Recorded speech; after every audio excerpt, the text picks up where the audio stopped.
Let's get scratching. Hello all you beautiful people.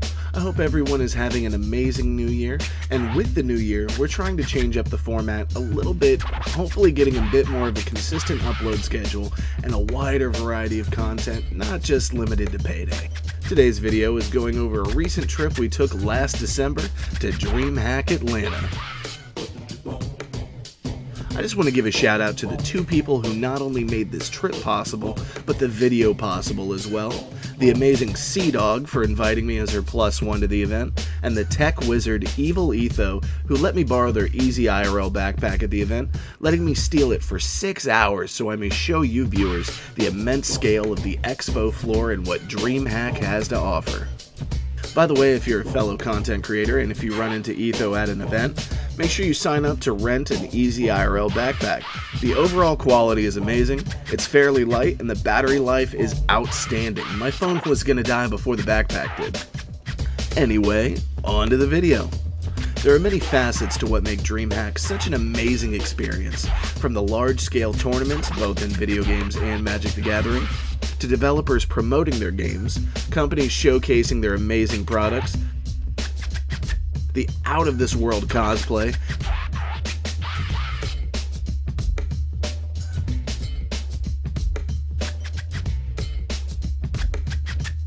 the amazing artist alley, and so much more. Even with 3 days to explore this outstanding event, it seems like you will always stumble onto something new around every corner. However, most of my time was focused on trying to network and get acquainted with developers, either showcasing their upcoming indie titles or showing off their already successful titles. And here's some of the interviews now. How's it going, man? Hey, how are you doing? Welcome back. I appreciate it. You got the camera too. Yeah, I had to come back and show people my 2 favorite booths. Oh, well, yeah. very much. Choosing must be one of your favorites. Absolutely. Just setting up a second machine so 2 people can play at once. What's that? Setting up a second machine here so 2 people can play at once. Oh, fair enough. So, oh, it has co-op elements? No. Oh. Just so... Oh, you can run 2 different machines at once? Gotcha. Playing. Fair enough. How's it going, man? Good. Can I take a picture of you with your tech setup? Absolutely. You look like a predator right now. Uh-oh. With your, like, you know, yeah. the wrist mounted Got my bomb strap. The shoulder cannon. With spears coming out soon. Awesome. Looking good. And you got the mask, too? I left it back at the creator booth because, you know, I already got a backpack, but... Yes. And yeah. I've been curious to check out the creator booth and see, like... Because we're trying to connect with streamers and absolutely, people. Definitely a great spot to do that. Absolutely. Okay. All right, good. I'm going to go spend some time there today. Absolutely. Go on in. Excellent. It even has a little fuzzy thing. Oh yeah, I got a microphone on there. And it's all going back into the backpack? Yep. Yeah, I got a battery back here and whatnot. Well, hello. Hello, good morning, everybody out there in the internet world. So how would y'all describe your upcoming title, No Reload? Or No Reloading? No Reloading? It is a frenetic shooter that basically the idea is that it is Doom Eternal mashed up with the bullet time from Max Payne. So that way it's a more manageable and enjoyable experience. And we added a bunch of really cool acrobatic stunts.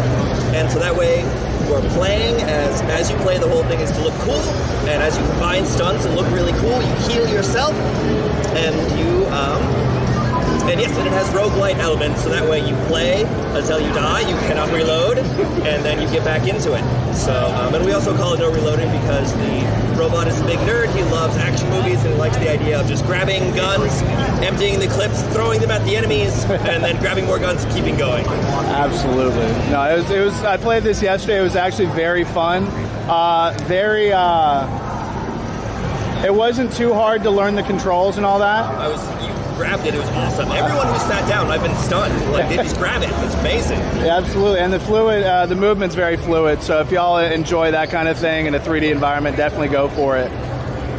And do y'all have like a beta or something on Steam right now? Yes, we do. You can request access to the playtest right now, and he will give it to you, the dev. Or you can join our Discord, which the link is on the Steam page, so you can click on that and jump on our Discord, and that's the quickest way to get the response of the playtest key, because that'll go right to him on his phone. Hell yeah.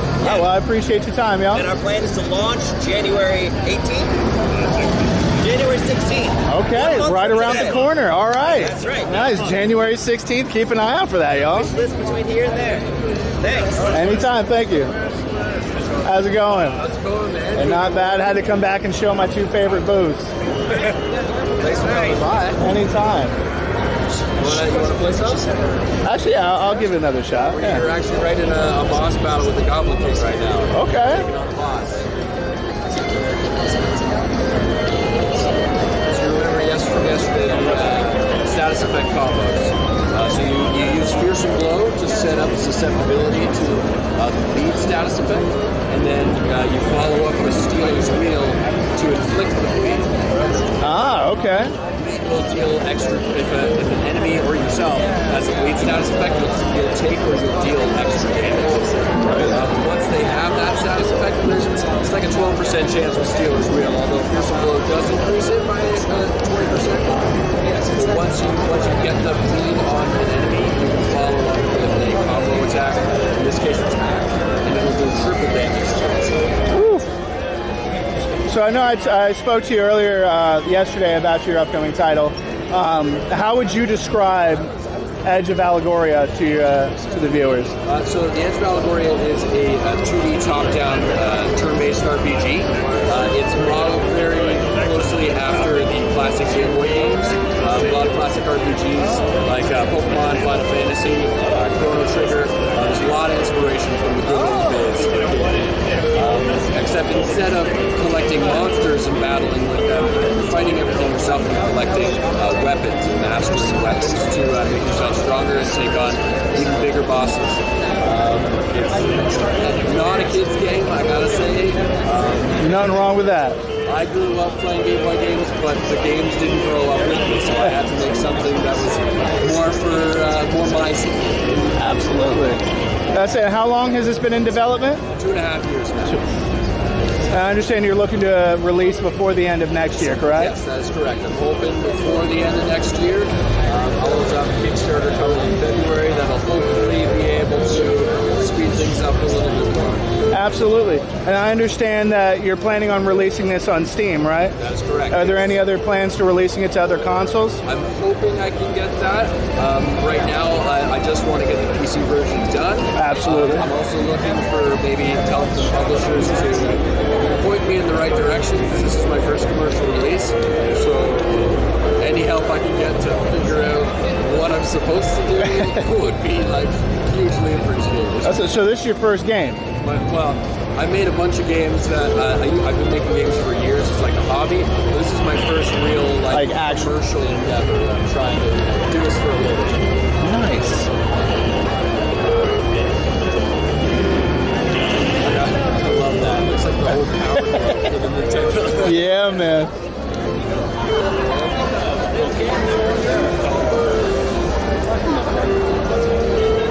Play this for you.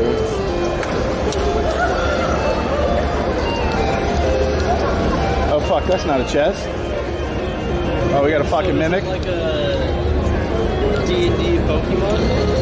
Kinda, yeah. Kind of the vibe I'm getting from watching. Yeah, it's there's definitely a lot of D&D inspiration in there, and 100% influenced by Pokemon. I saw the mimic and then the playstyle. It looks like I'm like, yep. Exactly. When they all launch them. Instead of collecting monsters, you collect weapons in this game. Each weapon has a battle skill, so that's how you learn new attacks.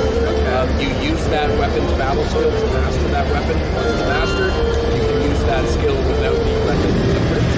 You can move on to master the next one. And it's going to be on PC. And by the way, this does have controller support, everybody. So for for people watching, if you just use controllers, so that's nice.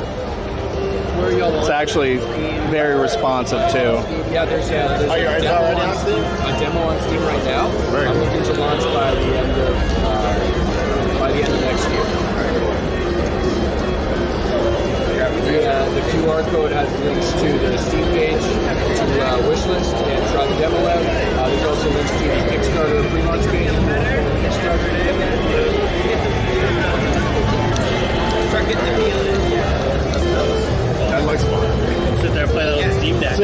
a try? I'm good. I'll go download the demo and give it a try. Definitely a way to go. I don't want to Demo stand here. downloaded like less than a minute here. So. Yeah, it's like the demo's about an hour long, so don't set yourself aside some time. This demo is probably about 4 hours long. The full version is looking to be about 30 to 40 hours. All right, cool. Appreciate it. So yeah.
Let's go the wrong way.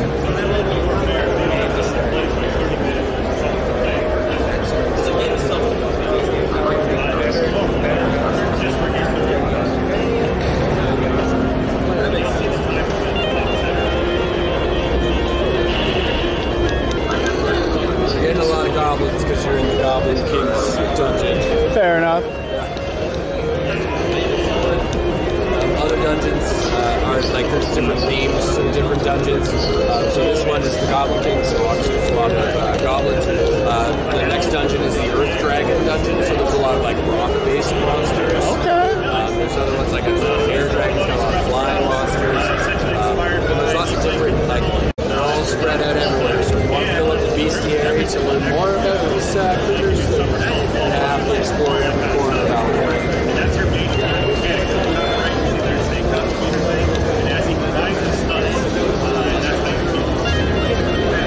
There we go. There's that boss.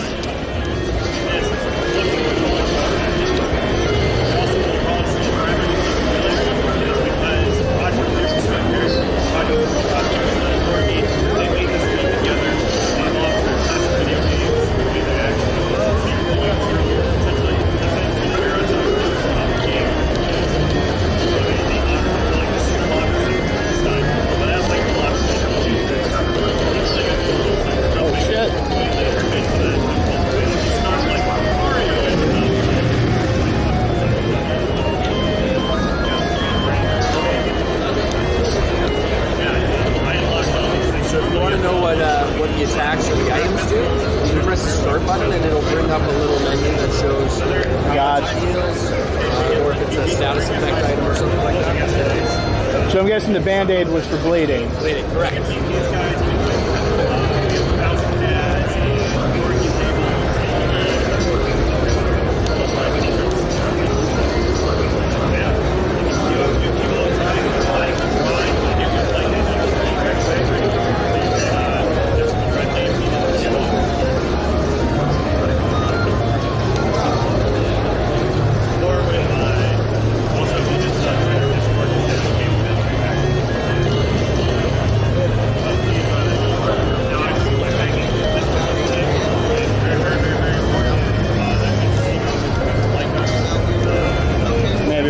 Let them. Hopefully he'll bleed out.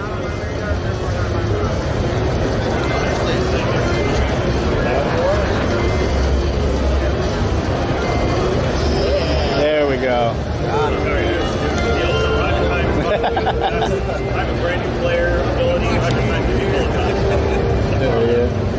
sliding is a good one too. So we're gonna touch the essence. Some people are just like try hard. I can tell you already you jump to a later chapter. That's some crazy shit.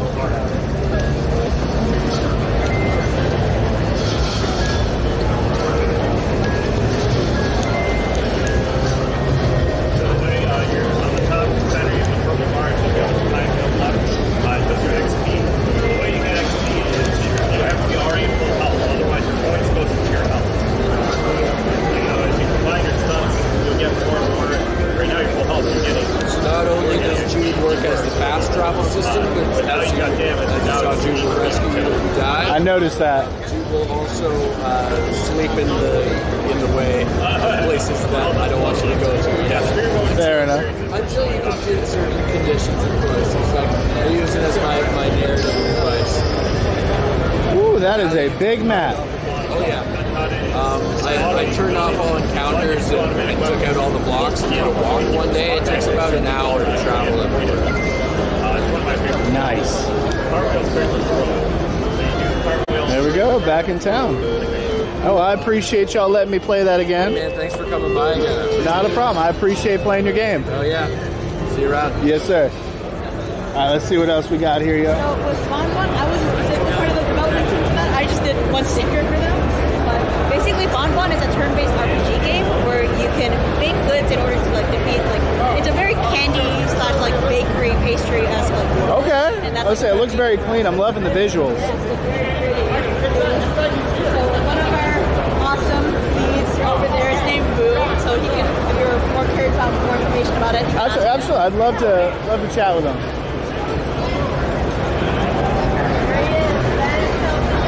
How's it going, man?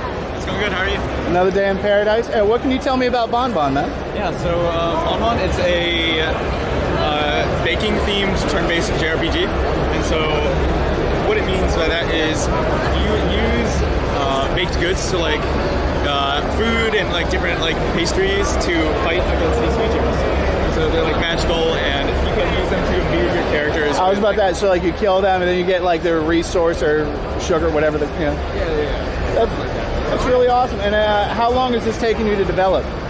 It's been about 6 months. So the first 3 months were me and my co-lead, just us two. But this project is being worked on with Georgia Tech's game development club, VGDev. And VGDev is a club where a lot of people come together and collaborate on making games. And so right now, or like people in the credits, there's about 25. Dude, that's awesome. And do y'all have a beta available? Well, I understand you have one here, but I mean like for the people at home? We're going to set up an itch page probably tonight or sometime soon, but yeah, probably just going to set up an itch page. And do y'all have what platforms do you have plans to release on? Probably just for PC. This is a student game, and it's our first game. We're trying to make more games in the future, but I know I'm a PC player. I'm all up that. So yeah. By all means. Yeah, this was just a big learning experience for us. This is probably the furthest this game will go. We're not planning on developing any further, but it was a big learning experience, and so we're going to try and come back again next year with a different game. That's awesome. And so this is y'all's first title, first development, or? Yep. That's awesome, man. And about what price point are we looking at? This one will be free.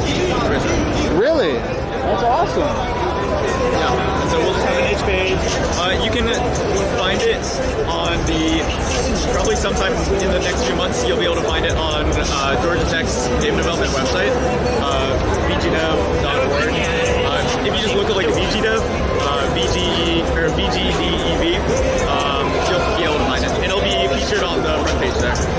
Awesome. Well, honestly, I really look forward to seeing more of this. I mean, it looks very clean. Like I said, it's very fluid. Y'all really put some care. And how long of a development cycle has it been?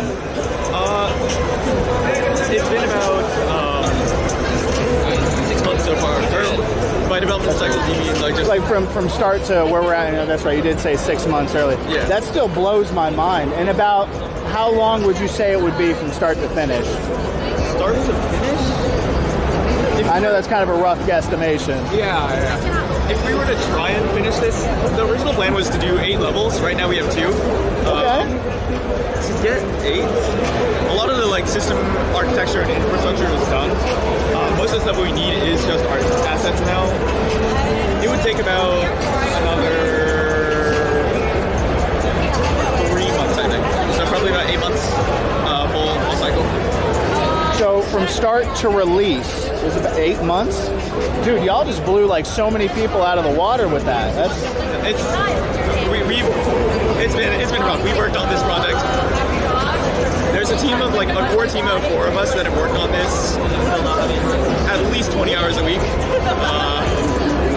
Talk about a passion project, bro. Yeah. But hey, man, I appreciate your time. Thank you so much. It's not a bribe. Just want to give you something. Wait. Okay. Yeah. Well, thank you so much. Not a problem. No, thank you. I appreciate your time, dude. And yeah, I look forward to seeing more of Bon Bon. Well, it was nice meeting you. You too.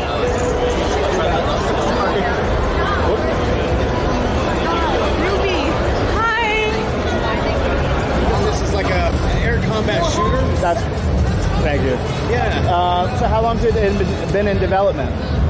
That's a difficult question because we were making one version and then we found out that wasn't fun. And so we were like, okay, what do people want to do when they watch the movie Top Gun? And that's where this game came from. Okay, so that was the main inspiration was Top Gun? Well, I mean, I wouldn't say the main inspiration. We just thought that's what most people think about. Fair think enough. about fast planes, they think about explosions and missiles. They're like, all right, how do we deliver that? Is this like a PvP or is it also co-op element? Yeah, so it's a 5v5 competitive multiplayer. Okay. Yeah. Nice. So we're out right now. We're actually already out. We're on Epic Game Store. Epic. And we're also on Android and Apple phones. That's awesome, man. So we developed both side by side. They're completely seamless across platforms. Awesome. Any planned support to Steam or the other consoles? We'll probably go out on Steam. I would say that would be before we think about consoles. Consoles, obviously, you have to make some deals and talk to people. And then there's specific pipelines you have to go through with like the development builds and whatnot. So obviously we have to buy the SDKs for all that stuff and then port it. Yeah. But we have great controller support already. So if they come knocking on our door and absolutely, and we're that successful, we'll be like, hell yeah, we'll do it. Hell yeah, man. Yeah, I'll probably once I'm done with this, I'll probably be back to try this out. Heck yeah, man. Hell yeah. Like I said, we're completely free to play. Oh, it's free to play? Yeah. Oh, that's awesome. Everything in the game is completely earnable. There might be some premium skins, but as far as your powers and progression is concerned, it's not pay to win. That's good. Not at all. I know a lot of people are going to appreciate that. I am one of those. When I joined the company, I was like, listen, you got to sell me on this. That's awesome, man. And what exactly are you a part of with the development process? I'm the lead 3D artist on the project. Awesome. Yeah. And what's been one of your favorite things to work on with Metal Storm? I have to say it has to be the map designs. The map designs? Yeah. Okay. So when we pivoted, so I'm also the map designer right now. It was kind of out of necessity because I was building them and no one was really there to do it. I was like, all right, I've got some cool ideas and it's worked out. Oh yeah. So like, what kind of maps are we looking at? Like mainly like arid ones or? Okay. So if you don't mind me giving you a little bit of a spiel. So one of the things about our game that's different than other air combat games, in most air combat games, the environment's mostly like window dressing, right? Yeah. Like really, what obstacles are going to get in the way of a Mach 1 aircraft? But we were like, Tom and I, Tom is our lead gameplay programmer. Okay. He and I love shooters. And we were like, okay, what's one of the biggest components of a shooter? And that's the map, right? Very true. It's about the environment's a big part of what makes a game. Absolutely, right? It's about control of your environment, what role you play, what weapons you have, the engagement distances of those weapons. And we're like, how can we bring that to a jet fighter game? And so what we've tried to build is environments that look plausible, but are fantastic in their scale. So that there's real opportunities for having a long-range missile, like a sniper rifle. Yeah. And like looking at that guy, like I can control the engagement. He's a light fighter. I know he's only got short-range missiles, so I control that engagement. Yeah, you try to keep your distance. Yeah, but if you're not paying attention, you'll get into a canyon, and suddenly the light fighters will pounce on you because they're small, they're nimble. Okay. So it's a lot about, like I said, it's almost like a hero shooter, where each aircraft has its particular role, the thing it does best. Yeah, man. I'll definitely be checking y'all out once I get home. Yeah, please come by. I mean, we've got it all set up for multiplayer rounds. Yeah. So yeah, that's for you, man. I appreciate the conversation. Yeah. What's your name? Ryan, but I go by Vice. Okay. Awesome. That's sweet. I appreciate I like that. it. Thank you. So you got a Twitch channel? Yeah, Twitch partner. I got YouTube, Twitter, all that. Oh, yeah, man. We're always looking for people to stream. I mean, we don't have any like partners yet, but we got players that are super passionate. That's fine, but like that's fine, like without the partner program. But it'd still be nice, like say if I can get y'all, like chat with y'all online, talk about the game. I'm all for that. I love working with developers. I like to talk. So I like to listen. That's great, man. I'm sorry, what was your name again? Ryan. Ryan, nice to meet you, sir. Pleasure. Matt. Thank you. Hope to see you again. Yes, sir. Whenever I'm done with this, I'll sit down and try it out. Okay. But what kind of game is, was it Lightbreak? Yeah, it's a story-driven musical puzzle game. Okay. Any kind of genres in particular? There's not really a lot like Lightbreak. It's a very unique game, so it's hard to like compare it to other games, you know? There's really not much like it. So how long has it been in development? We're 3.5 years in at this point. 3.5. Wow, man. And are y'all planning to release on Steam or console or? We're gonna be on Steam, Xbox, probably PlayStation. Okay. Maybe Switch. I don't know right now. It's hard to say. And do y'all have a demo available? Well, I mean, I understand we have one at Dreamhack, but I meant like at Steam or. We have a demo on Steam, right? We're gonna actually like push this as like a pre-release kind of demo. Yeah. But we already have like an HAO and stuff like that. That like people can like download and play for free. And the demo is just a demo for 5 levels or so. They've got to update that one though, right?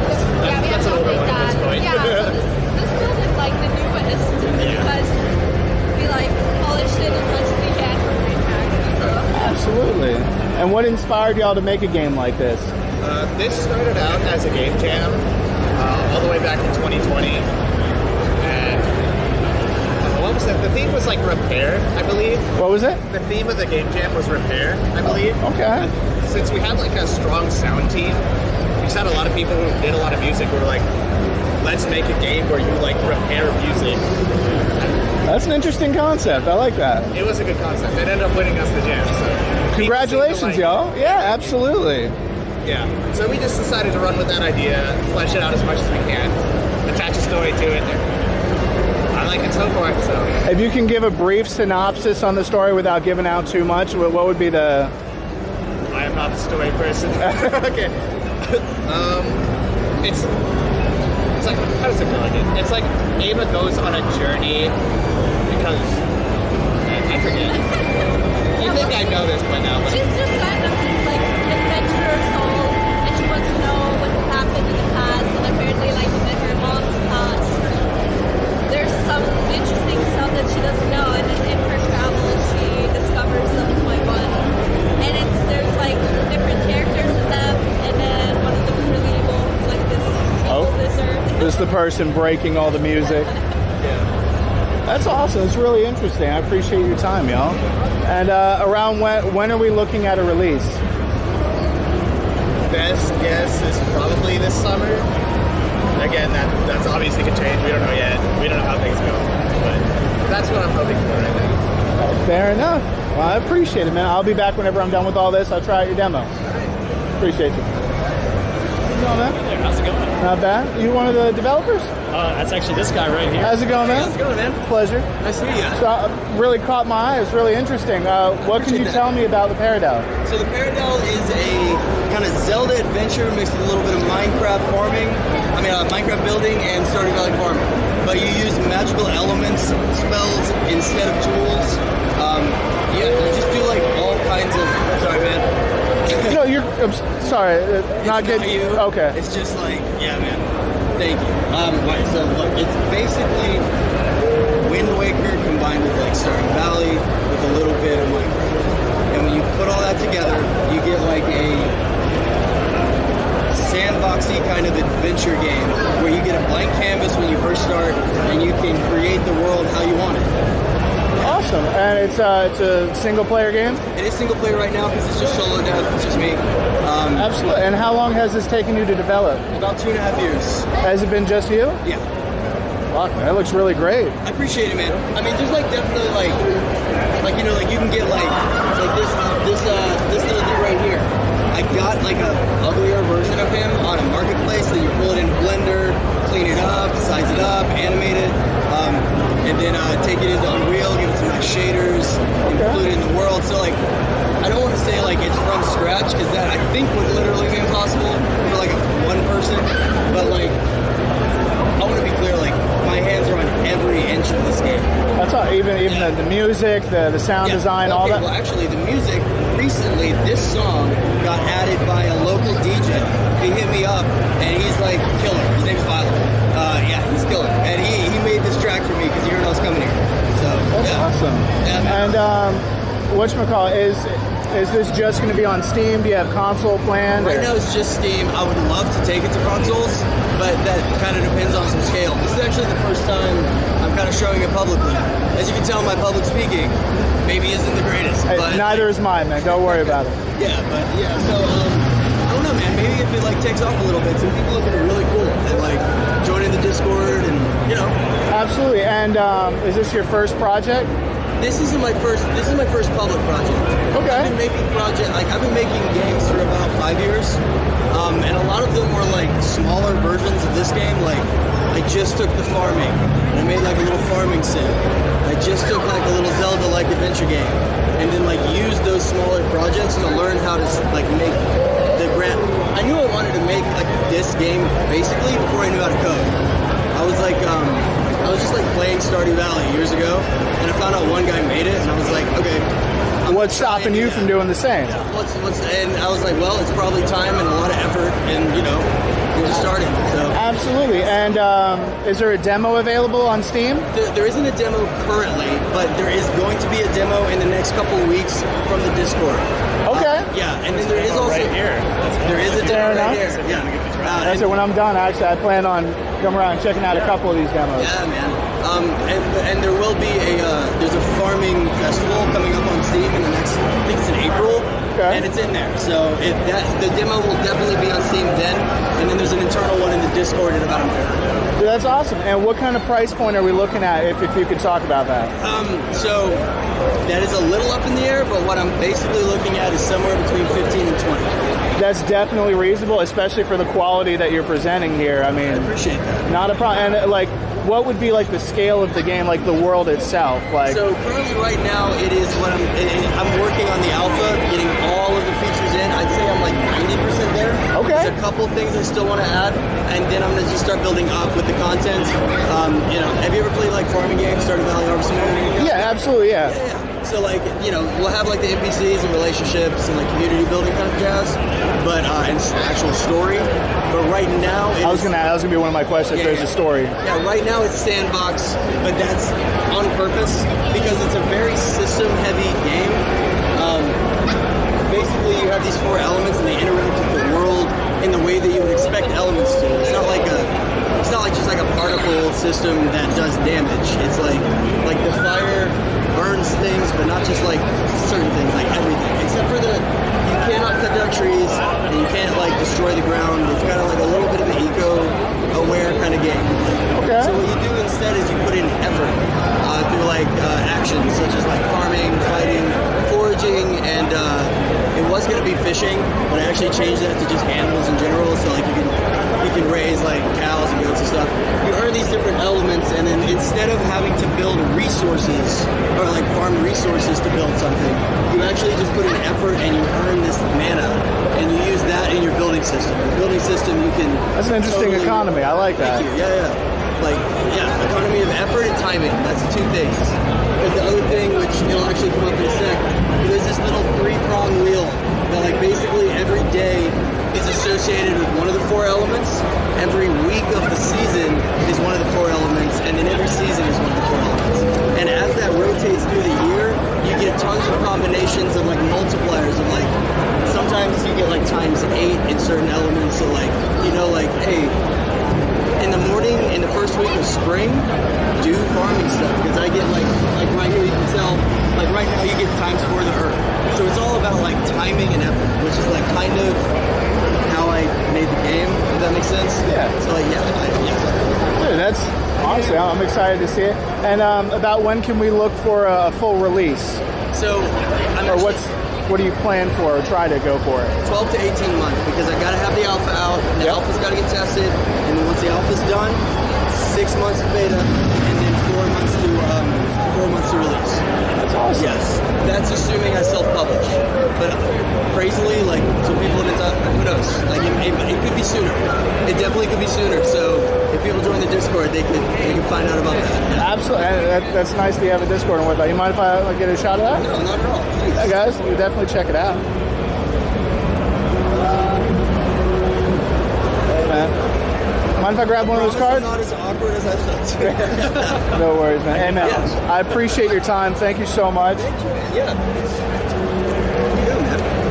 It's not a bribe. It's not a bribe. That as well. Oh, let's go. Good, sick. All right, man. I'll hop on it. I appreciate it. Thank you, bro. Man. Yeah. Nice to meet you, dude. You too. Pleasure. Yeah. Thank you. Catch you out. Yes, sir. How's it going, man? So you part of the development team? Sort of. I work for CIG. I'm the director of player experience. Okay. Which is kind of a hard team to. It's basically a user experience team.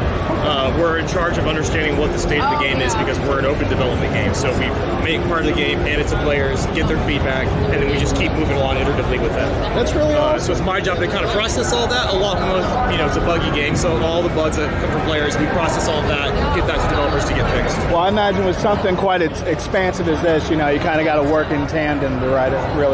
Exactly, and we like out. working with our community a lot. It has some downsides to it. Obviously, it makes the game a little longer, so you have to keep things a little polished. But it's fun to kind of iterate with them and just work through the process. Absolutely. And is this like is this a PvP style game, PvE, or everything? So it's a sandbox, actually. So the portion that we're showing is sort of our game within a game. This is our sort of safe space for people to try stuff out. They can die and respawn. Where our main game is called the Persistent Universe, which is actually an entire solar system. And so it's a first-person experience. You start on foot, you walk around space stations, you get in your ship, you fly around, you land on a planet, and it's all seamlessly done. There's no load screens anywhere. It's huge. There's about a 1/4 scale, which the solar system is big. So there are billions of kilometers across to get to this thing. The surfaces of planets are massive. It takes you days to walk around them, and the entire surface is modeled, and you can walk all the way around them if you want to. Oh my God. And about how long does it take?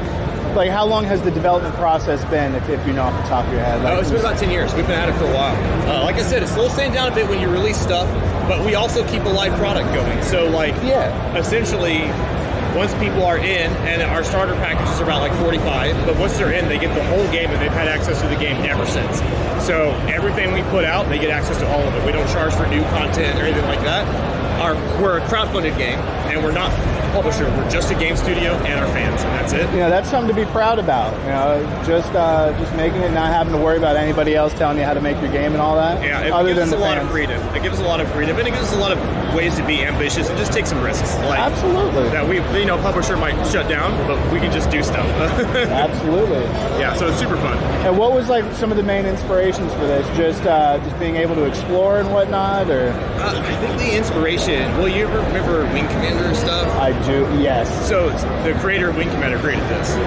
So basically, it was his vision of what he actually wanted to do when he was making Wing Commander, but couldn't do because the tech wasn't there yet. At some point, he's like, the tech is now here. Let's do this. Let's make something just completely ambitious and crazy and expansive. Dude, that's awesome. And so, how many explorable planets and whatnot do we have? So right now in the solar system, we have a gas giant with 3 moons. There's also, you can actually get into the clouds of the gas giant. There's an orbital station, orbital city, basically like Cloud City, in the gas giant. And then all of the moons, they have asteroids and asteroid stations, and there's low Earth stations. They have outposts. Like I said, the entire surface is modeled so you can land anywhere. In addition to that, there's another planet called Hurston, which is an entire planet, and it has, I think, 3 moons. And the entire planet is modeled, plus a huge city called Warville. So you can go land at the city, explore it, shop, do all that kind of stuff. And then there's another planet called Artcourt. That's like an entire city planet. Like there's no actual surface, it's just a city. Oh, wow. That has 2 moons. And then we have another planet called Microtech, and that has 3 moons. And all of those are surfaced and modeled. They also all rotate. So This is wild, man. There's no skybox. There's a sun out there, and they rotate, so they all have real sunsets and sunrises. So if you sit there, you can actually watch the sunset. You just enjoy the environment. You just enjoy the scenery. A lot of people do that. They just fly around in sights. That's right up my alley. I just like to relax. I understand you said it's a sandbox game, but what would be like some of the goals that people would have to overcome? Honestly, a lot of it is just making your way and figuring out how you want to make your way. Like, a lot of people want to just make money and then go buy bigger and better spaceships, of course. Some people just want to explore and check stuff out. Other people like the gameplay side of it. And to give you an idea of something people can do, since we are technically a first-person game, we have a full first-person simulation rig, which means you start on foot, there's weapons, there's armor, so technically you can devote yourself to that.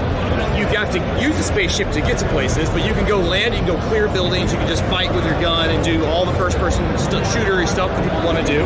You can do all of that, including boarding other spaceships. I was about to ask, dealing with other players and whatnot. Dealing with other players, like I said, it's a sandbox, so there's PvP out there, people pirate each other.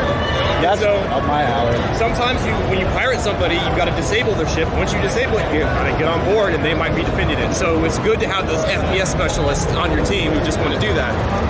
You can also just completely dedicate yourself to ship combat, and that could be small ships, dogfighting, or it could be big capital ships with big guns and manning turrets and multi-crewing your ship with your friends, and the whole range between that. So people dedicate to that. In addition, there's also mining. So we have mining ships that go out and mine ore, which involves extracting it, processing it. You take it to a refinery, or it gets refined, but you got to deliver it to somewhere and make money off all the ore that you sell. And all of this combat and stuff produces dead ships everywhere. We also have salvage.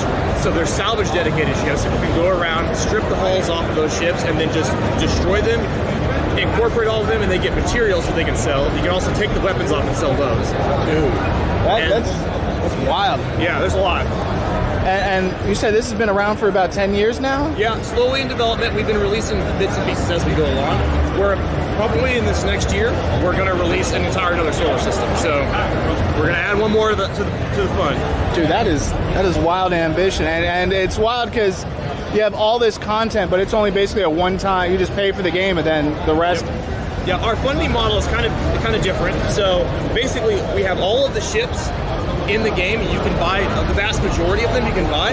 Usually, our newly released ships are cash only, but people can get ahead. They can just pay cash for ships. Okay. If they want to I just want that ship right now, they can just buy them if they want to, and they vary in price from like the entry level 45 to a lot higher for bigger ships, and that's basically our funding model right now. So if a ship's destroyed, is it gone for good? Nope, they're insured. Okay. So you can go and play them and you get them back. Now, there is some harsh stuff in the game.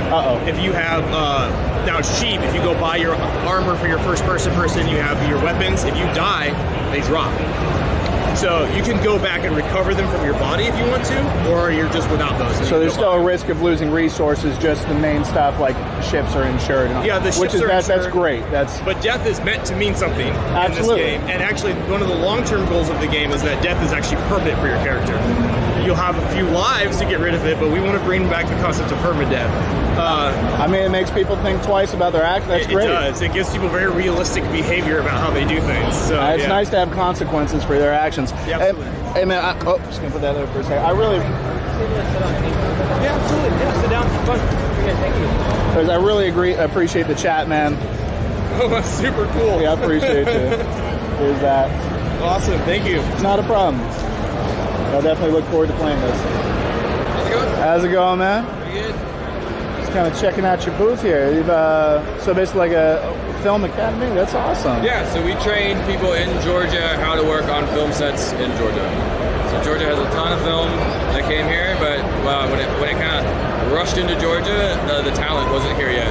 So the set crew, lighting, electric grip, all of that stuff to make a movie was still coming in from outside the state. And so the state designed, basically, we created the Georgia Film Academy to train people who live in Georgia how to work in the Georgia film industry. That's all. I kind of wish they had this in Florida, man. I hate living across the border now. Yeah. Yeah, it's pretty cool. We have hubs all over the state where if you're in colleges, you can come learn and get credit. So you can get your course credit. That's awesome. For your degree, and it's as a technical college, a 4-year degree seeking program, or continuing ed. So you could be 20, 30, high school graduate, no degree, a degree, some degree, or just interested in changing careers or seeing if it's right for you, you can still take it that way. So it was built to basically say, do you want to work in the movies? I mean, absolutely. I mean, I'm sure a lot of people would definitely be intrigued by this. But how long has this program been around? It's been around, well, really in its current form with like the full range of classes we have, like 3, 4, 5 years, but all in total about 7 or 8. And yeah, so its focus is on like 3 sectors. So production, so like set construction, building sets, painting sets, the art department of movies, and then lighting, electric, grip, all the stuff to like, you know, light a movie. How does it look like it's nighttime, daytime, interior shots? Yeah, soft lighting, all that. Yeah, all that stuff. And then we have a post-production element as well. So you have your video editing, post-production, audio editing, sound editing. And then what I do is teach broadcasting and live events. So live production. We use esports to do that. Definitely a great business, yeah. So that's what I teach is my students how to do broadcasting for esports, live production. A lot of those skills translate to other live production media. We just happen to use esports. Georgia's a big spot for all of these things. Absolutely. And do y'all have a hand over at what's going on over there right now? So the funny thing is I actually met one of our former GFA students who's in the union and popped by the booth and was like, oh my God. And I was like, oh, what are you doing? She's like, oh, I'm working in the union. So, you know, graduated GFA, got into the union, and is working here for the ESL station. That's awesome, man. They got y'all going everywhere. Yeah. Well, the goal is we don't, you know, we're not a school as much as we are a training facility. So the goal is to just put people to work. So when they come out of the program, they should be ready to rock and roll, get tapped into the union, get on set shows, and use the skills and like actually get on something and produce and work. That's awesome. I imagine a lot of y'all's like graduates at, you know, TV, film, you said live production like this. I imagine if they want like music videos and whatnot, that also applies as well. Yeah, and again, there's like above the line and below the line. So above the line is going to be your producer, your director, your actors, right? Your script writers. Below the line is when the credits roll, the hundreds of people, right? And so that's where our focus is training those hundreds of thousands of people. It's true. Without those people, these things wouldn't exist. You have an idea. Or it would just look terrible. Yeah, it would look pretty bad. So we train them to make sure that, you know, when you're rigging something from the ceiling, that it stays there. When you're setting up lights, that it is the right angle, it's the right spot, it's the right way to do it. So they're working on crews, they're working on teams, and then yeah, they could translate to music videos, live broadcast television, serialized television, or recorded media. So yeah. That's awesome. And what would be the best way for people to reach out to y'all? Georgia Film Academy, our website. I mean, you get in there, there's a form you can fill out if you want to contact and learn some more about the program. And that's usually a good entry point. That's awesome, man. Yeah, absolutely.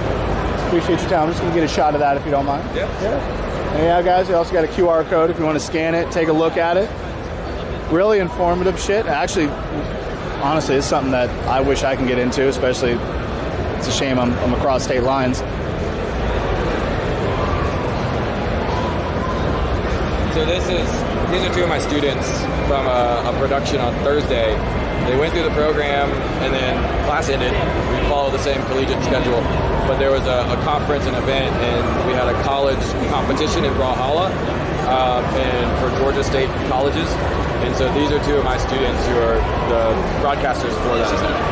That's awesome. So they went from the classroom and our teaching studio to being on the big set and doing this for real. That's why it must be kind of surreal for them, man. It must be kind of surreal for you seeing your students. It's pretty cool. Yeah, you get to watch them all semester, and then you like, okay, you're gonna be. Yep, we got an event coming up, and you know, basically ask them to come if they're available, and then they get to be. You know, we do live productions, but it's very different when it's a full day. They've got a call time. They got to be there. There's rehearsals. There's all sorts of stuff. They're working with a professional production crew, and they get to see like we're doing it real, but we're still teaching it, so it's safer, right? You can it's on the job learning, yeah. And then it's like, no, this time it's for real, for real. Yeah, that's crazy. Yeah, this is our set. that was built for the college competition. So right now there's a Kennesaw State University student competing against a Bruton Parker student, and so those are local colleges that are coming in. They came in to play. Well, that's awesome. Well, and Blue Mammoth helped sponsor. So Blue Mammoth develops Brawlhalla, which is developed here in Georgia. So they helped us out with sponsorship for prizing. And then Junk Food Arcades was a fight stick manufacturer here in Georgia, and so they provided hardware prizing as well. That's great how it's all pretty much in-state as well. Yeah, the talent, the competitors, the prizing, the support, all focused on the full spectrum of Georgia. That's awesome, man. Yeah, that's cool. Yeah, well, I appreciate your time. Yeah, Thank you so much for the information. Yeah, for Make sure to pass the word. Have a good con. Thank you, man. How's it going, man? How's it going, man? I had to come back a second time, show everybody. Yeah, no problem. I'm not sure if I showed you, but I also have.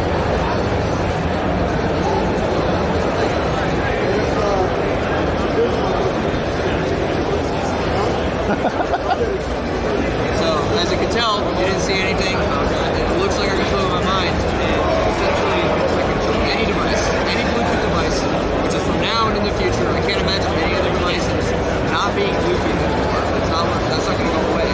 So, the further we get in technology, the further in the future we get, the more value that this has. And on top of that, it gives all these people, millions of people, the ability to use technology, disruptive technology, similar to augmented virtual reality, that is very difficult for them to do because a lot of the devices right now are essentially I'm sitting down, there's a screen in front of me, and I'm not moving. That's why they have all their contraptions like that. If you have AR and VR, you need to be able to look around. You need to be able to look there and interact with that. I can't do that when we have this cool tech. And so with this wave, it travels with their mouth. All I need is one anchor point. My head is essentially a gyroscope in AR and VR.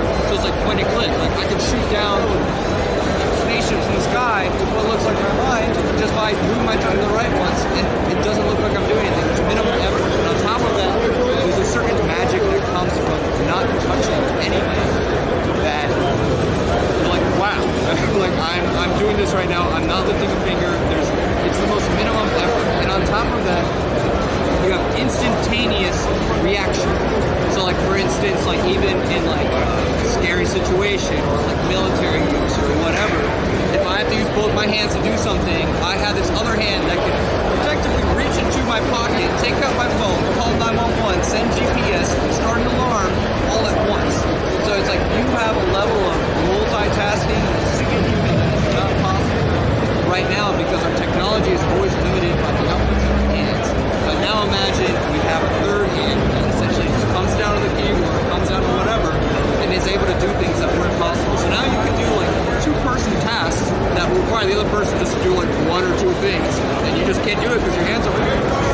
Now that's not going to be an issue. So about like, for those who are curious, you see these devices on the side of the headset there. With that, it allows him to use his tongue to control whatever he hooks it up to. It's controlled via Bluetooth. So, about like how heavy is that on the headset? It's not heavy at all. I mean, like this is the very first prototype. All right, so you're essentially that is light. Yeah, you're essentially just putting that on this, and effectively you don't need any of this like metal. It's just you just need this. These are magnet sensors on both sides. I have a magnetic tracer here, and that's how it's able to track the position. So you can easily take it on and off. For people like with disabilities, those who will be using it almost all the time, there is an option for a more semi-permanent solution, which would be the piercing. So like all you would have to do is just put on your headset and you're good to go. You never have to like do anything extra. But for obviously anyone who's more casual, like this is also lasts for hours. I can easily take it off if I wanted to. It effectively that's how it's able to track the position, because these are magnetic sensors. So it tracks the magnetic field of my mouth, maps that to a three-dimensional plane. So like essentially anytime I move my tongue to a certain position, I can map those whatever I want to mean whatever I want. I can adjust to move my tongue in a circle, and that means call my mom, or I don't know, what have you.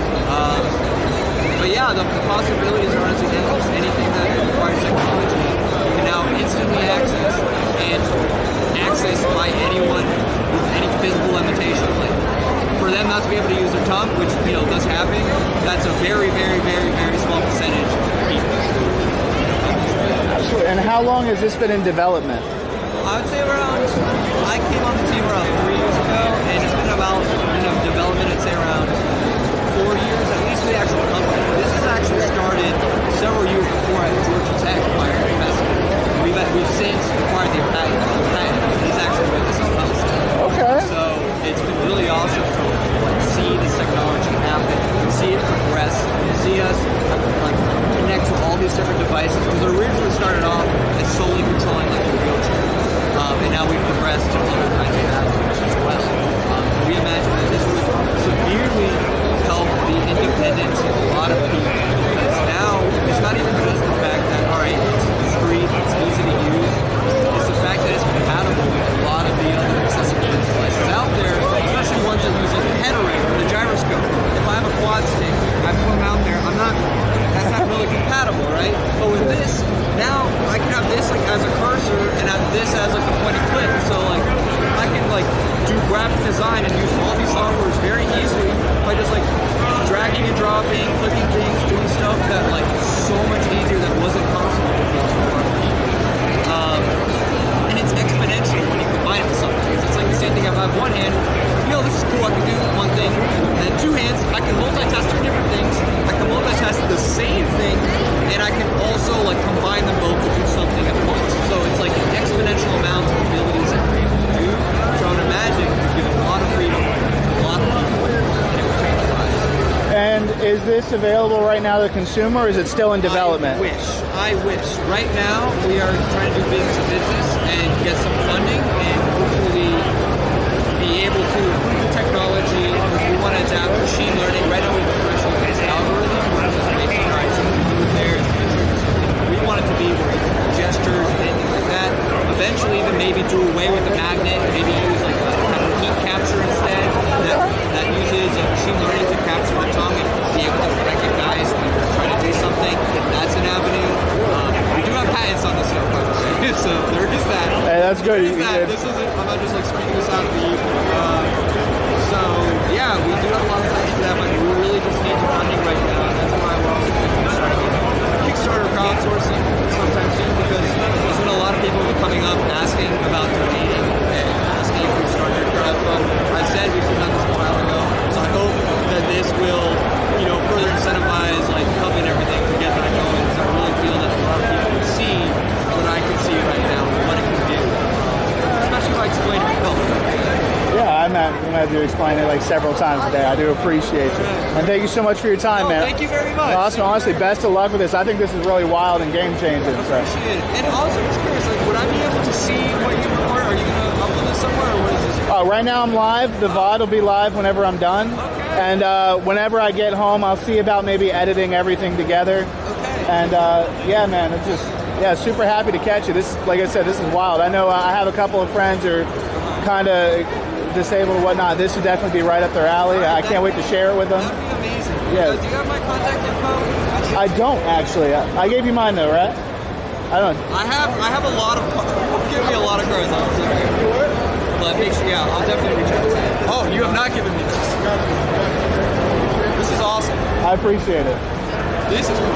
Thank you, man. Anytime. No, really. And you have a card? Well, no, yeah, I have a digital card. No problem. I'll scan it. I mean, I'll also reach out to you. Actually, I'll wait till I'm done because it's kind of a pain to take this on and off. But I'll be back now. No problem. See you later, man. Thank you for your time. Y'all been in development. I understand, like, not too long ago, you came out, y'all really popped off online. But how long did this take y'all to develop and make? 7 years. 7? It's not something we do full time. It was always a hobby project. It's just a friend, or group of friends we are. And we just did it for fun. So it's like things we learned throughout the years of development, then we reworked something entirely again. For example, what you're right now seeing is not even Battle Remastered anymore, it's like Battle Remastered 5. Because we remade the whole game like 4 times. You remade this 4 times? 4 times. Wow, man. Because we started with something to the best of your knowledge right now. You work through it, and then you figure out, okay, fuck, whatever we did was like absolute bullshit. And then you start reworking it. And we did it 4 times. So it's a learning process. So y'all must be, especially with like how much it blew up and how much like the creators, they love streaming your stuff. Y'all must be pretty proud of this, what y'all have made. Insane. Absolutely insane. So what's been some of the major development changes between the 4 remakes? Okay, first one was networking changes and weapon changes. Second one was vehicle changes, majorly, and networking changes. Third one was scale changes and deployment changes, players. And then we did another networking change because we noticed our networking space. Do y'all have any plans for like upcoming DLCs, whether it be free or paid, or not at all? We launched such a big launch. We don't need a revenue. We did this never for the money. Like we still like spent a lot of money on this, and now we're just on like, hey, we just want to do something fun for the community, and that's where we're going now. Like every update we did so far, we recently introduced. We went from 170 skins in the game, weapon skins can unlock by this we're playing to 680, and it's all free content. The only thing that's not kind of free and easy to get is remake specific skins. They're only here for the event. I appreciate it. Thank you, man. Yeah. It won't be easy. So that's what we do. Like these are a little bit more rare. You can only get them here. There's one with Twitch drops. You can get it right now. So y'all have Twitch drops going on? Yeah, right now actually. Like there's no one streaming right now, but as soon as you will stream tomorrow again, and they will say somewhere. He will stream today still, and they have like Twitch drops. So even like people like Content Remake can get a remake specific skin just by online attending. That's awesome. So is there any like any other like new environments y'all are looking to put out, or? Recently had a map rework and a new map. Like last week, 2 weeks ago maybe. Like since released 6 months ago, we have released 10 maps. Okay. That's it. I've yet to pick this up. Actually seeing this booth and seeing it play, see the fluid movement. I'm actually really, when I get home, I'm probably going to pick this up. I'm not going to lie. Plenty of space here. Once I'm done with this, I will be right back. Okay. That's it, about 3 o'clock.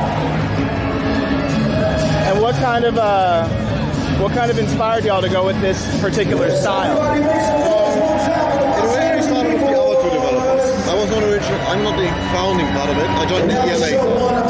And it's like, they are from Turkey and Belarus, and really low in hardware. Spawn came out and I couldn't play it. I could only play it at like 17 FPS or so. So I was like, okay, fuck it. We'll make our own version of Spawn. And that's where we end up here. The core idea of the game to this day is still like, make all these experiences you can have in these games available on low end. So that's like the whole direction it's ever went. We just noticed like down the line, okay, it's like the game is too hardcore, we casualize it more, we made it to a broader audience. We'll still bring back hardcore as a dedicated zone within the game, but yeah, now we just like went casual-ish with still hardcore elements. Like, you don't have any ammo count, you only have a magazine there. So there's no actual ammo count, you just have to deal with the particular magazine. You can probably see it on every shot. Magazine is not top off anymore. It's just like there's bullets already missing. It's just rough estimation. There's an ammo refill system where you can only refill magazines you have still in your pockets. Yeah, there's 2 magazine reload styles. You can throw it away or you keep it. If you keep it, you can refill it. If you throw it away, it's gone. Ooh, so you got to be real careful with your mags. Well, this is really awesome. I look forward to coming back and trying this out, man. I really appreciate your time. Yeah, no worries. Thank you. See you around. Yes, sir. You got a few moments? What's that? I was asking if you got a few moments. Yeah, what's up? No, I was just curious about your title here. So how long? So Hermit and the Pig, what kind of gamer is it? So it's an old school RPG, turn-based RPG, kind of in the vein of Earthbound, if you know that one. Absolutely. Yeah. So that's our biggest influence, but we also pull from like Pokemon and that kind of stuff. So, nothing wrong with that. Our sort of conceit is that we're trying to like make the battle more active. So we're bringing in almost like Street Fighter or like Mortal Kombat combos into the turn-based RPG space. Awesome. So like you can see him doing like different. Yeah, I was noticing the button combos. And we've added like a timer to add some stress and some pressure. That's nice. And how long has this been in development? We've been working on it for 2 years, part-time. Wow. So it's been kind of like a passion project. Yeah, pretty much. Absolutely. And I noticed, what was it? Y'all are, do y'all plan on doing like Steam or console or? Yeah, so we're on Steam first, just because that's like easiest. Hey, I'm a PC player. I'm all for it. There you go. But we want to be on Switch for sure. Okay, that's definitely interesting. Figure like Nintendo. That's right 5. up their alley. Yeah. And do y'all have a demo available on Steam? Not yet. Not yet? Yeah, I was just telling him like we're trying to get it out pretty much ASAP, but we're also in talks with the publisher. So the publisher's going to tell us when we're allowed to release the demo. Can I ask which publisher? Understandable. What kind of stuff do you play? Well, mainly like co-op stuff. I'm a variety person. I mainly do co-op, paydays. That's mainly my bread and butter. But yeah, right now I'm just going around checking out all the booths, talking to the beautiful developers. Damn, I had a question, but I forgot. Sorry. Is this y'all's first title? Yes. It's our first game. Hey, man. I'm sure it's a bit nerve-wracking, but I'm sure, honestly, I've heard a lot about Hermited the Pig while I'm here. Even some of my roommates or the people that I'm in the hotel with, they love playing this. That's exciting to hear. Absolutely, man. Yeah, I'm going to keep an eye out for it. Definitely. Absolutely. I see y'all have a sign up here, but hey, man, I do appreciate your time. It's not a bribe. It's not a bribe. Anyways, check me out sometime. All right. That's a cool business card. I actually have a legit one. Okay. I appreciate it. Nice. Looks cool. Thank you. Good to meet you. It's good to meet you too, sir. And how long have you been like developing and coding in general? Or? Well, I'm a web developer. So I've been doing that about 7 years. 7 years? Yeah. He's a comic book artist. Awesome, man. We've got our developer artists. Is it just you two on the development team? And it looks like y'all have done great. I see the game. It looks very fluid, smooth, not seeing any real like fragmentation. Thanks. Awesome. Hey, anytime. And yeah, I'll catch you guys soon. Have a good one. Thank you. I got an answer for you. You gotta go? No, I said I got an answer for you. So what do you think of Payday 3? It had a rough start. It had a rocky start, but I've been playing since Payday the Heist. I'm an addict myself. Oh, yeah. But I have the best faith in Starbreeze, so to speak. But, I mean, the engine, it's great. It doesn't feel like the diesel engine anymore. The gunplay, the visuals, it's a great improvement. It's just a matter of getting those patches and updates and the content out in a more efficient manner. But I know they're also a bit bogged down by the QA process at Microsoft, Sony especially. Okay. Yeah. You played quite a bit? Yeah, I mean, I have created content on Payday in the past. Oh, yeah. Oh, thanks. Yeah, bro. $100 bill right here. Yeah. Thanks. That's it. Maybe we can link up sometime. Oh yeah, for sure. But yeah, I was just curious. For sure, the content. I was surprised when it came out and like. So another thing to keep in mind, when Payday the Heist first came out, actually whenever it finished, it only had about 9 heists. Okay. So, but it's not so much on the amount of heists, but the actual scale of them. Payday 2, it had a lot more, but the heists were really damn short, like 4 stores, fucking day 2 of rats and stuff like that. But they're trying to go for more of a large set piece now. It's just how bad they're going to be bogged down, I guess. Yeah. Well, I'm sure like as the game development cycle progresses, it'll be similar to Payday 2. I'm hoping. I keep seeing updates for Payday 2 though, which is it's a bit concerning. Yeah, it's odd to me that like the newer game is out, but they're still. Especially whenever they have other stuff in the works, like the new D&D game they announced. Yeah. And hopefully it's not another Overkill's The Walking Dead fuck We don't talk about that. I always wanted to try that. I recently tried Raid Which, for the first time, and like, I love Raid. oh, you do? Yeah, they even sent me a cool little promo box and everything. Yeah, shit, I love LGL. I tried getting into it, but 82, and I really got into 82. Hell yeah, man. Yeah, that was my main Hell yeah. program. Well, hell, man, hopefully I get to catch you sometime. And yeah, I'll see you soon. Yeah, let's just go. What was that? I know you got the gloves, but I got the yeah, so like this one I did over there too, like you wanted me background? Absolutely. I think the thing is there anything you'd like to say to the people at home? I know, I've seen it in chat. Everyone is loud to you guys. What's the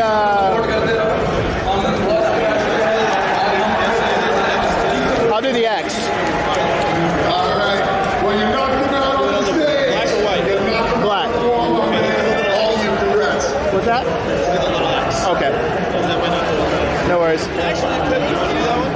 What's that? Yeah, it's fine. Unfortunate for SPG, the fantastic run out of them. Get your color selection. Y'all don't happen to have gold, do you? Just not coming indoor competition. Fair enough. They just have right now. That starts at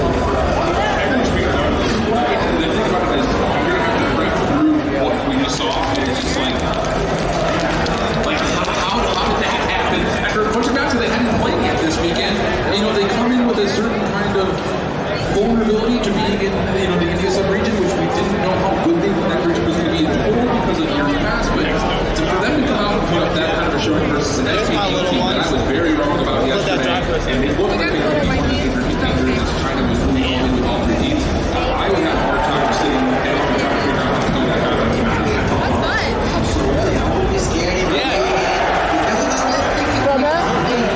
Yeah, man, I'm here to spray some more shit.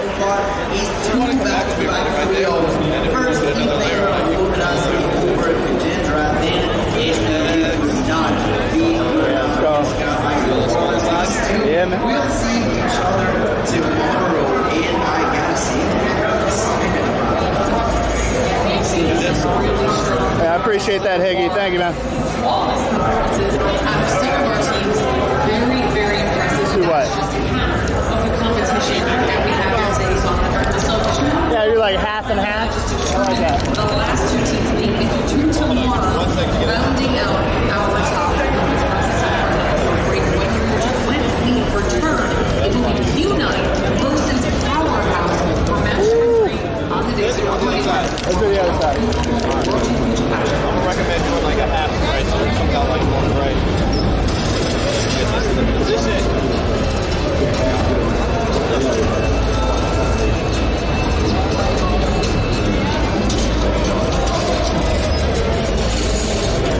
This, you know the situation.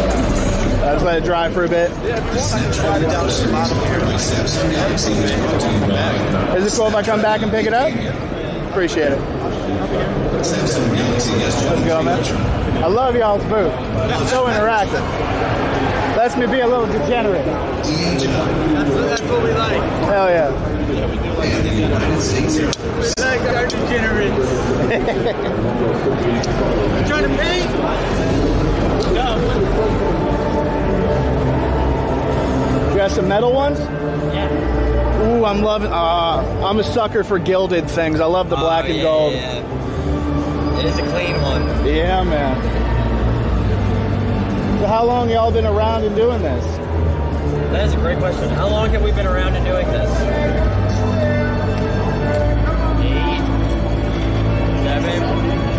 7, 8 years. 7, 8. Wow. Loving the quality. 6 or 7 now. 6, 7? Time has no meaning anymore. Right. Fair enough. Most of the body start figuring it out. I see people, they can go online and order their own set of dice and whatnot. That's awesome. Oh, shit.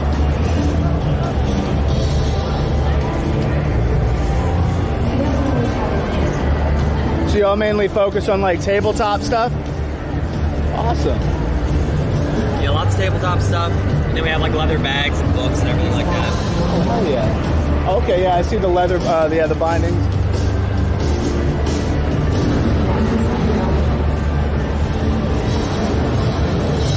So we got dice towers here.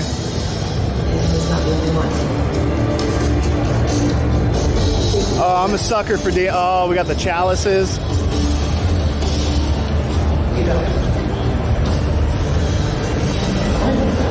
Oh, if y'all want some, we got some figures here.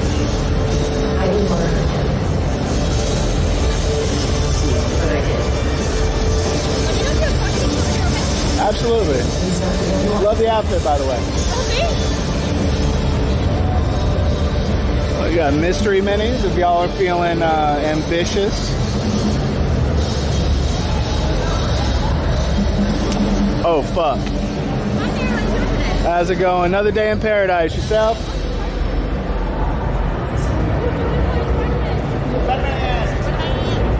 What figure is it? Why does this look familiar? Is that a Deathclaw?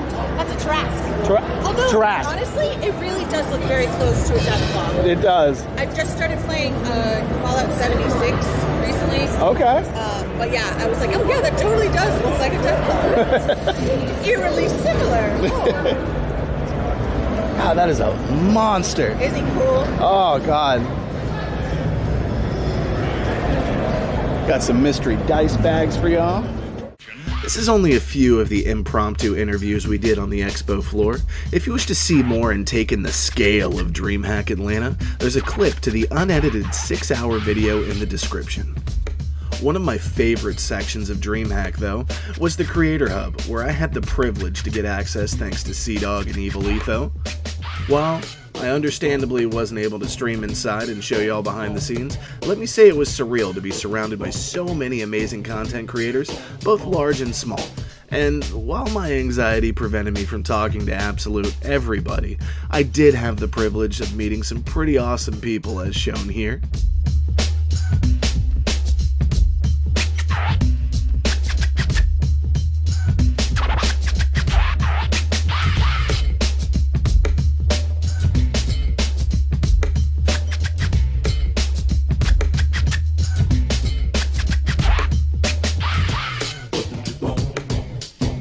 Definitely give them a look-see when you get the chance and let them know Vice sent you.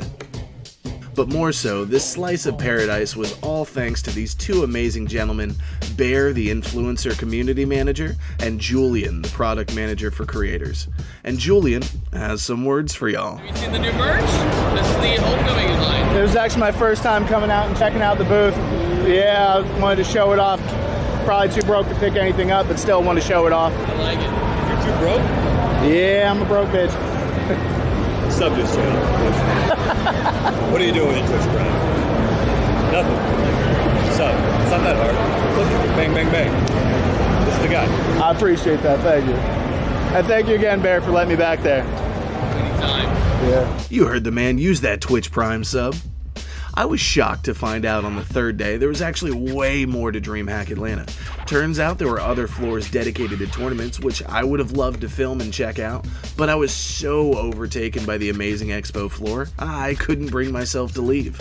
If I could, I would hopefully love to come back as a content creator and do it all over again, and this time, get over my anxiety and take pictures with the amazing people I meet, and perhaps introduce myself more.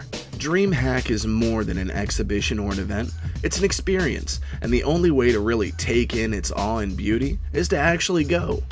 If you have a chance, don't miss out on the opportunity. Because I just have a 3-day pass. I don't have a BYOC pass, but let me see if they'll let me just stroll through there.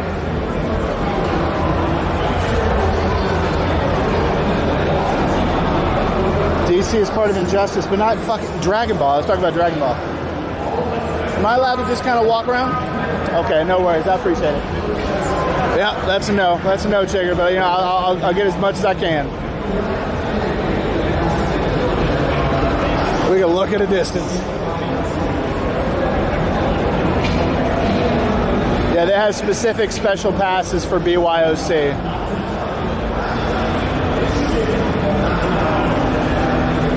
Hey, not a problem, bro. I'll do a lap around here. I'll get you a nice, good view, so that way you can still kind of check it out and whatnot.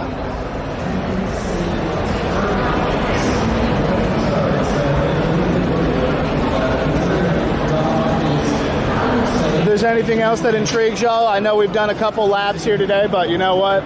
Like I said, Dreamhack's an experience. I have no problems going back and doing it all again. We've interviewed developers today, other various people and whatnot. We've checked out the Magic the Gathering thing.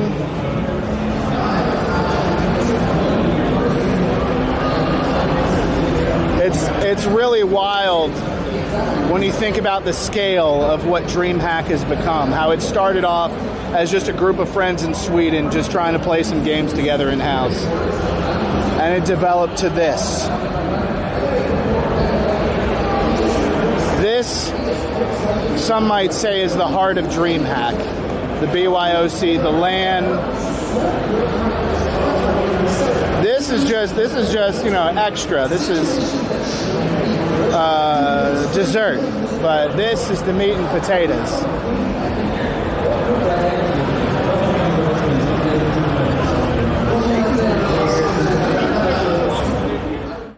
And with that, our video draws to a close. Remember, we do have our full unedited video of my Dreamhack stream below.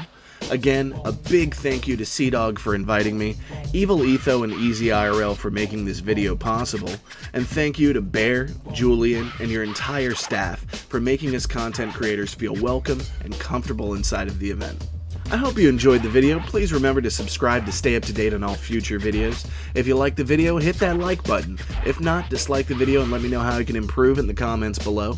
Don't forget, we do have a Twitch that we're live on a regular basis now, a growing Discord for all you amazing people to chat and connect with, and a Twitter for my incoherent ramblings.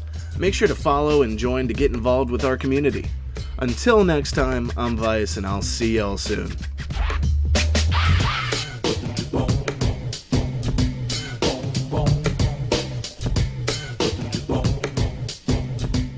He's the one who's... You're a natural at this, by the way. I appreciate it. Yeah. It's actually my first IRL stream.